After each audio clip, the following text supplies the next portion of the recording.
Some say Paris is the city of love. It's certainly a place where love is big business.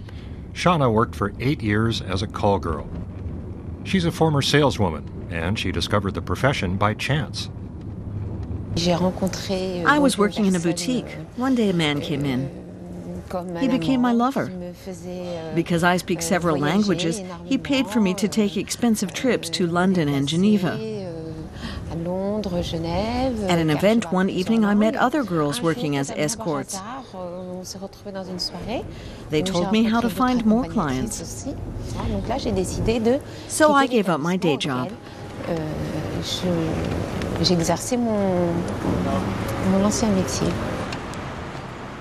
Shauna spent lots of time in luxury hotels. Her clients included businessmen, lawyers, and prominent public figures.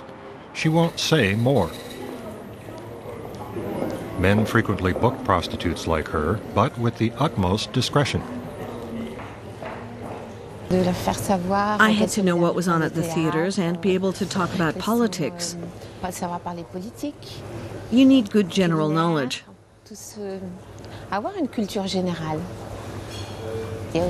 First you go out to eat, and then comes this magic moment, and things go further.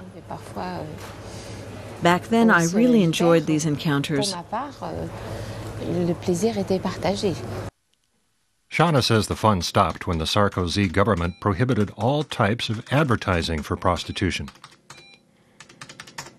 Business moved to the internet, where prostitution rings operate illegally. That meant that Shauna had to find a pimp. From then on, she was forced to accept the clients that he chose. She could no longer set limits. Customer behavior changed completely. They became very rough and wanted to get down to business right away. They had no respect for us anymore.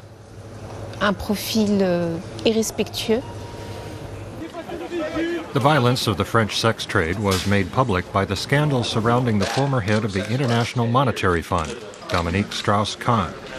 After facing charges in court for sexually assaulting a hotel maid in New York, there were accusations of his involvement in a prostitution ring in the French town of Lille. Prosecutors are investigating. Strauss-Kahn is refusing to comment on the allegations. He says he didn't know the women were prostitutes. The French public, though, finds that hard to believe. A kiss-and-tell novel written by a former lover is a bestseller. A highly placed source in Paris says the sexual escapades of French politicians are tolerated, but only to a certain point. What shocked the French is that Dominique Strauss-Kahn apparently forced women to do things that they didn't want to do, whether it was an affair in New York or in the Carlton in Lille. Sex workers say making the business illegal has led to an increase in brutality. Bordellos are prohibited, and selling sex on the street is frowned upon. They say that keeps the violence under cover.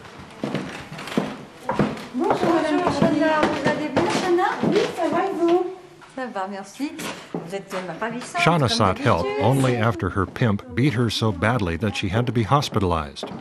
She went to this group in Paris, and her pimp ended up in court. This helps the women to recover. It's important that they're recognized as victims of a crime. Frequently, they've been so humiliated that they've lost all self-esteem and believe they have no rights at all. In the case of Dominique Strauss-Kahn, the advocacy group is a co-plaintiff. This really has us in the spotlight. But there are witnesses and there's evidence. It's up to the judges now. I'm not worried. If Strauss-Kahn did something wrong, then he's got to pay the price. Public prosecutors in Paris often demand jail terms of several years in these kinds of cases. But the judges mostly issue suspended sentences. Unless the French government puts a stop to illegal prostitution rings, prostitutes will need better protection. Until now, women like Shauna have worked illegally, making them ineligible for welfare benefits. In France, we simply pretend prostitution doesn't exist, but we haven't really banned it because we know that there are prostitutes in every society. Unlike Germany, the Netherlands, or Spain, we haven't set up a legal framework to protect sex workers. On régule et on encadre la prostitution pour éviter au maximum les dérives. Shauna has given evidence in court about her clients, but she's afraid to tell all due to fear of reprisals. She says she wants to get out of the sex trade, and she's looking for another job, far from the glitz and glamour of luxury hotels.